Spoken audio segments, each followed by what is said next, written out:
Motherfuckers, vente en blanco.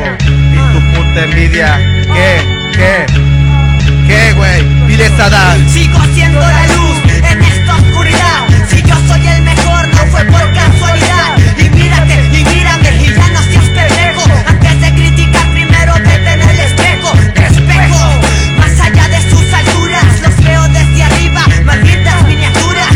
Muchos me critican solo para conseguir fama, pero no se las daré porque sé que eso es lo que traman. Como dice el dicho, que hay primero el hablador que un cojo. Critícame si quieres, sigo con mis ojos rojos, con mi ropa sucia y con mi gorra para un lado. Muchos quieren criticarme pero se quedan callados. Creen que están en el cielo y su fama nunca sube.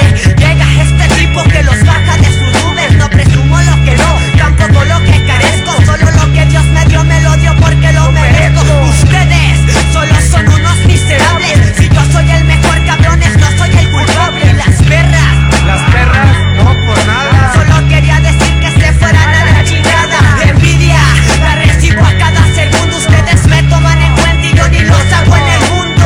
Soy el león en esta selva y dos trechangos por pura envidia hablan mierda. Estoy donde debo y porque me lo he ganado. Soy lo que soy y fui lo que quise en el pasado. Así que multipliquen o tal vez platiquen. Acérquense aquí pa' que yo los salpique. El demonio de la envidia se te posesiona y empiezas a hablar cosas malas de mi persona.